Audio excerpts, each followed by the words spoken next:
A aula de hoje será dedicada ao tema da ética utilitarista.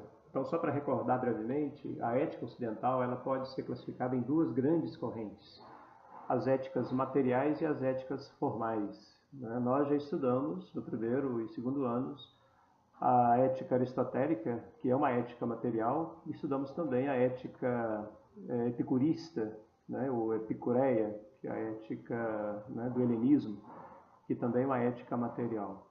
Além disso, não estudamos ainda, mas vale situar os filósofos Jeremy Bentham e John Stuart Mill como sendo também representantes da ética material. E, além deles, vale lembrar de Max Scheler, que é o estudioso do apriorismo moral material. Além disso, teremos também as éticas formais. Vale citar aqui a ética de Kant, que será o tema da próxima aula, e também a ética procedimental, aqui com ênfase a ética discursiva de Habermas e também a ética da justiça de John Rawls. O surgimento da ética utilitarista situa-se no contexto mais amplo do movimento positivista, como vocês já estudaram em sociologia. Então, o positivismo, como movimento de pensamento, ele dominou significativamente grande parte da cultura europeia, a partir do século XIX e até o início do século XX. Ou seja, desde 1840 até o início da Primeira Guerra Mundial.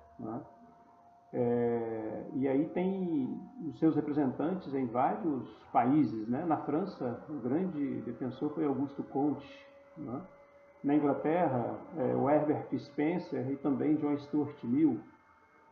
Na Inglaterra, como eu disse, a gente vai gastar um pouquinho de tempo aqui com John Stuart Mill. Na Alemanha, o Jacob e Ernest Haeckel, e também na Itália, o Roberto Ardigò.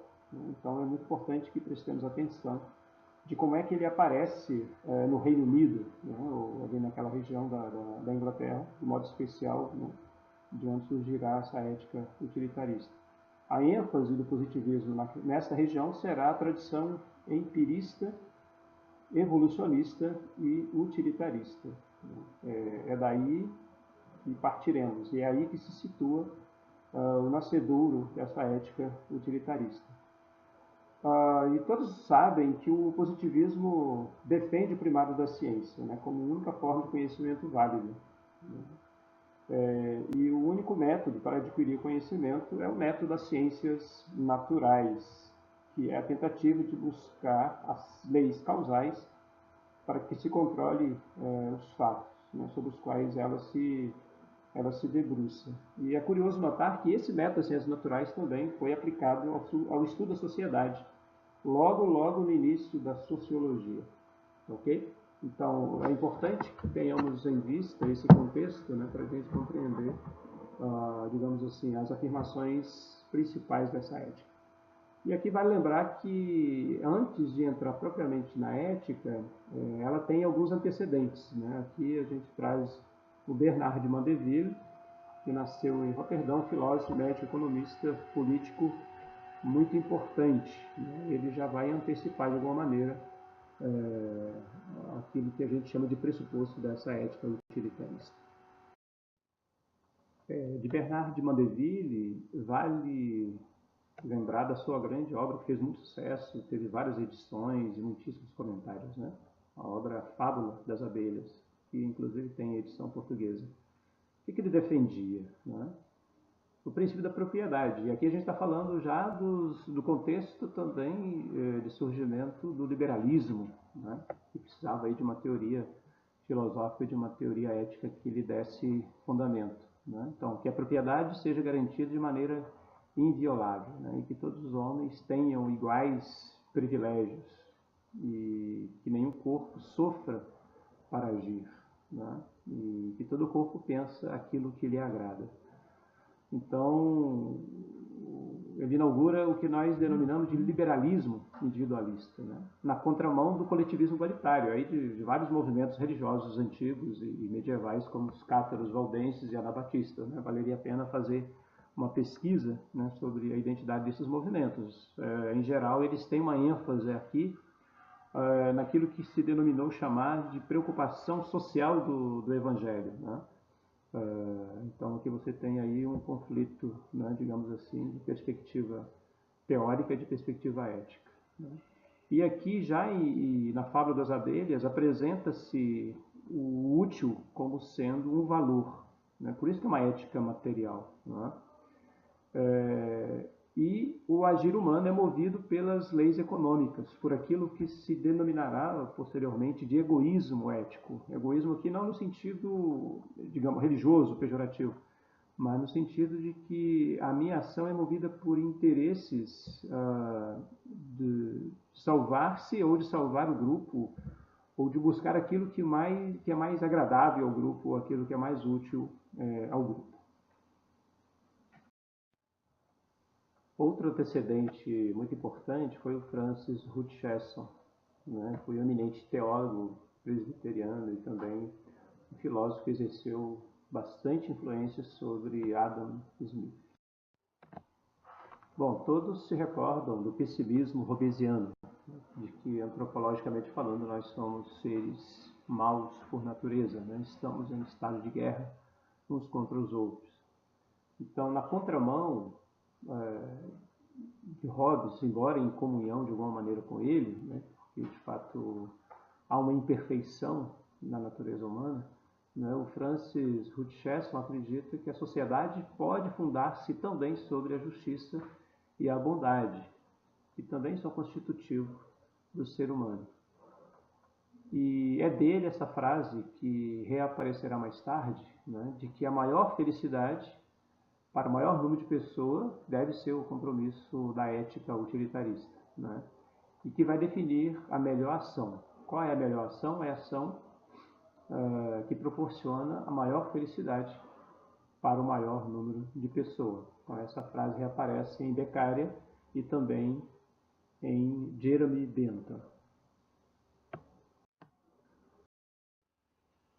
Bom, um outro antecedente muito importante é o filósofo David Hume, né, que nós estudamos quando tratamos o tema da teoria do conhecimento, né, do empirista David Hume.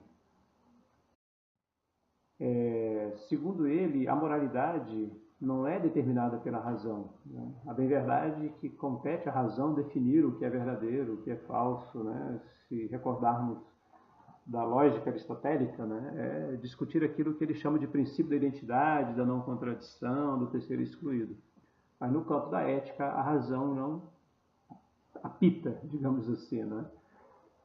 São os sentimentos que determinam as nossas ações e elas são movidas pela benevolência e pelo egoísmo, ambos aí em concurso, né? Ou seja, ambos coexistindo.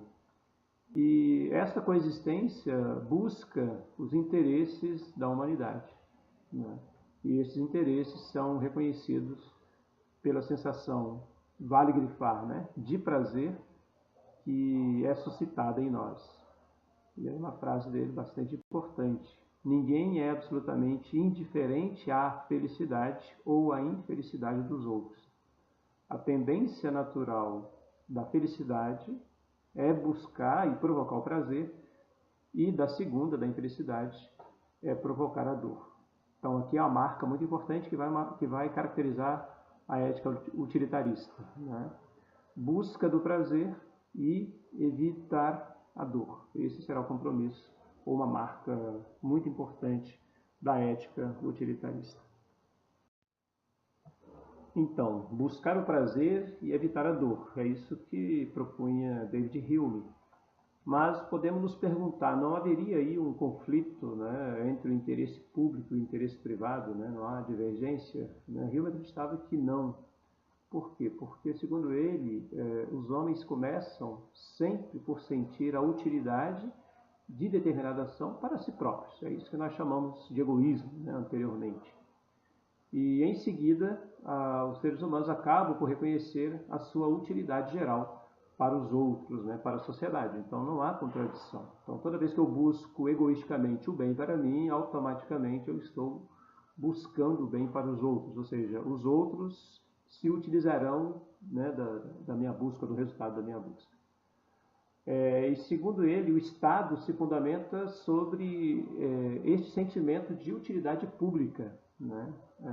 Na necessidade de segurança. E aquilo que nós chamamos de justiça, né, que foi um tema tão caro a Aristóteles, né, a justiça distributiva, entre outras, orienta-se pelo valor da utilidade. E as prescrições dizem respeito à propriedade, né, ou seja, as coisas que cada indivíduo pode usar licitamente. O último antecedente da ética utilitarista, que aqui colocamos, né, é o filósofo e economista britânico, escocês, muito famoso, né, por ser o pai da economia moderna, né, e o grande defensor do liberalismo econômico, o filósofo Adam Smith.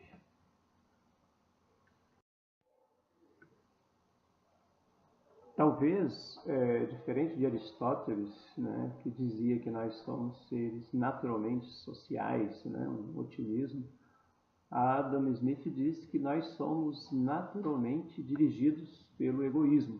Isso está presente no seu livro Riqueza das Nações. E pode-se perguntar, né, não haveria aí um conflito entre o egoísmo pessoal e o egoísmo coletivo, né? Questão aí anterior que também se defrontou David Hume. A defesa do Adam Smith é de que o homem particular deve se sacrificar ao interesse público. Olha o que ele diz.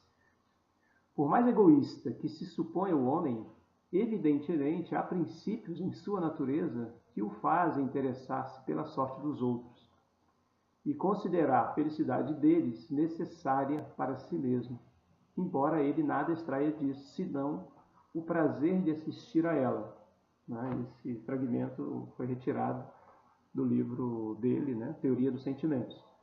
Então, no fundo, se a gente se recorda que o grande mote do utilitarismo é buscar o prazer evitador, não é? Aqui há apenas uma aparente contradição, porque ele busca o prazer pessoal, não é? E ao buscar o prazer pessoal, a sociedade também ganha, né, dessa conquista. E se pergunta, mas onde é que está o prazer dessa conquista pela sociedade? Está nisso que ele chama de a busca do prazer, de assistir a sociedade, digamos assim, né, se utilizando daquilo que foi uma conquista do indivíduo particular, né? E é isso que ele chama de simpatia, ou hoje aquilo que está em voga, né, que se chama de empatia, né?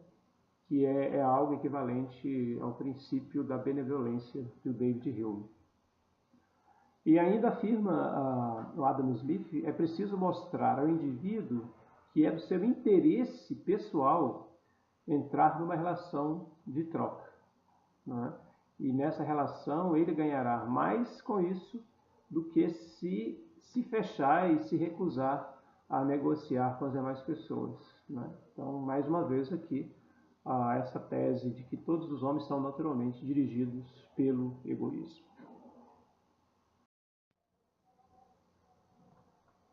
Bom, aqui uma questão bastante importante. Será que a liberação geral dos egoísmos, né, de cada pessoa, né, de cada ser particular, não institucionaliza as desigualdades sociais? Dirá Adam Smith. Sim, né? E ele constata que a subordinação de uns aos outros faz parte da vida social, digamos assim, né? É constitutivo da vida social. Ele diz em que sentido? De que há diferença social em relação às condições físicas de força, de beleza, de agilidade ou também de qualidades morais, de sabedoria. Além disso, também a idade, a superioridade de fortuna, a superioridade de nascimento. Então, resumindo, tudo se reduz aqui. Na sociedade há riqueza e nobreza. Há pessoas mais ricas e pessoas mais pobres, pessoas mais nobres e pessoas menos nobres. E a autoridade política foi instituída não para garantir a segurança, né, como defendia Hobbes, que já estudamos, mas para assegurar o gozo da propriedade. Então, não é à toa que ele é o pai do liberalismo econômico, né, moderno, propriedade privada na veia, né? Afirma ele que o poder político, na medida em que foi instituído para a garantia da propriedade, ele existe, na verdade, para defender o rico contra o pobre, vale dizer, né? Aqueles que possuem algo contra os que nada têm. Então isso consta aí no livro dele, Riqueza das Nações. Todos sabemos que mais tarde Marx terá um duro confronto, né, com essa obra, Riqueza das Nações, e vai criticar essa concepção, né, porque na verdade acaba legitimando aquilo que Marx chamará mais tarde, né, apenas os donos dos meios de produção contra os donos da força de trabalho. Tá? Mas essa é a tese de fundo aqui do liberalismo, né, de Adam Smith. Ele assume isso com clareza e com contundência, digamos assim.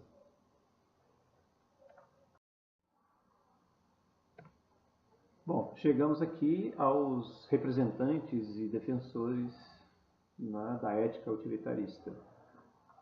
A tradição atribui a Jeremy Bentham a fundação da corrente ética utilitarista, né, propriamente falando.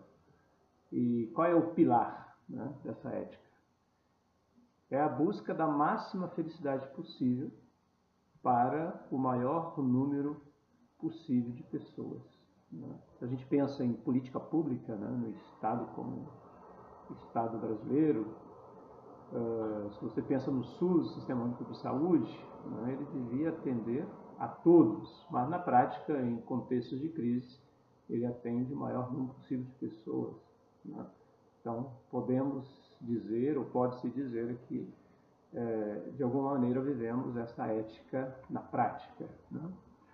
Bom, um outro ponto muito importante é essa afirmação que aí está, né? Moralmente, para o utilitarismo, os únicos fatos que interessam são o prazer e a dor. Né? Alcançar o prazer e evitar a dor são os únicos motivos da ação, né, do indivíduo ou do homem particular. E o juízo moral torna-se juízo sobre a felicidade. Em que sentido? No sentido de que bom é o que provoca prazer e o mal é o que provoca dor.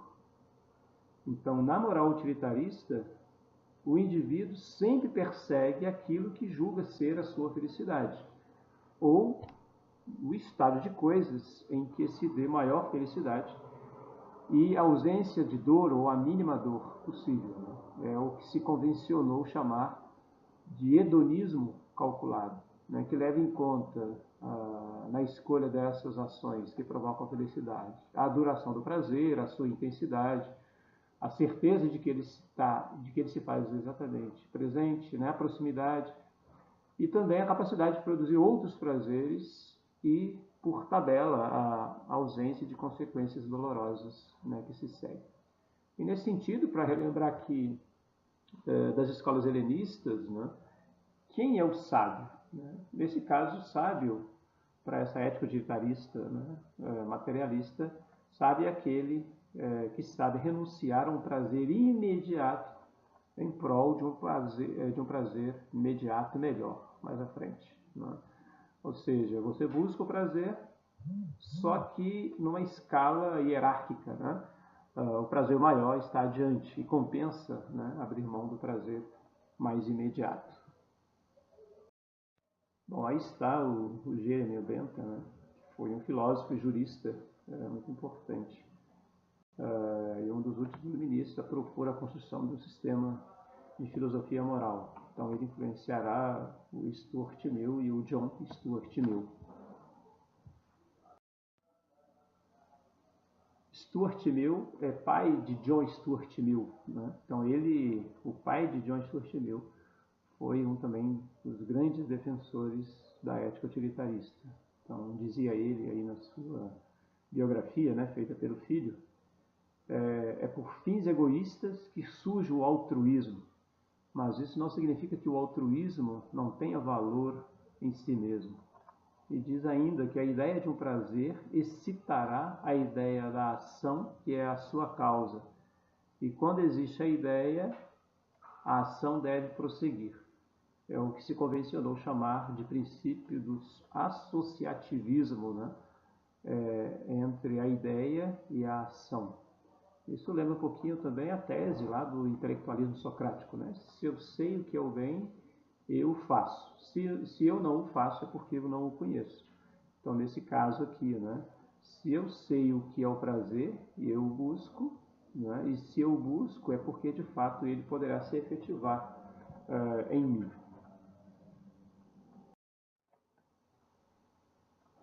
Bom, John Stuart Mill, talvez o mais famoso representante da ética utilitarista, foi um filósofo e um economista britânico, né, muito famoso, e talvez o filósofo de língua inglesa que mais influenciou o século XIX. Na sua obra, O Utilitarismo, de 1861, ele afirma que, conforme o princípio da máxima felicidade, o fim último e a garantia de que todas as outras coisas são desejáveis é levar uma existência isenta, o quanto possível, de dores e o mais possível rica de prazeres. E a busca do prazer aqui se dá tanto no sentido quantitativo quanto no sentido qualitativo. E aí dele essa frase, né, que muitos gostam de citar: é preferível ser um Sócrates doente do que um porco satisfeito. Então ele está fazendo aqui uma ênfase nesse aspecto qualitativo, né, da busca do prazer e de se evitar a dor. E no seu livro de 1859, sobre a liberdade, ele afirma que cada qual é o guardião único de sua própria saúde, seja corporal, seja mental, seja saúde espiritual. E afirma ainda que a liberdade civil implica liberdade de pensamento, religião, expressão, de gostos e também de projetar a vida segundo o caráter, e também a defesa do direito de associação. E defende ainda a maior liberdade possível ao indivíduo para o bem-estar de todos.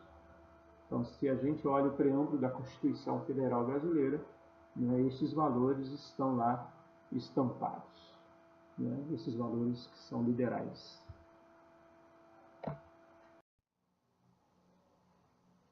Concluindo nossa aula sobre a ética utilitarista, podemos dizer que a ética material utilitarista defende a satisfação pessoal para alcançar a satisfação coletiva, elevando esta à regra máxima da ação. E o que é o bem? O bem moral é substituído aqui pela utilidade. E a utilidade consiste em alcançar a maior felicidade possível, que é sinônimo de prazer, para o maior número de pessoas possível e evitar a dor e o sofrimento. Então, com isso, a gente conclui aqui, digamos assim, em chaves gerais, as grandes características da ética utilitarista. Então, mais uma vez, vale aqui afirmar que a ética utilitarista, né, ela se distancia dos preceitos éticos, digamos, religiosos, né, e também dos princípios éticos gregos.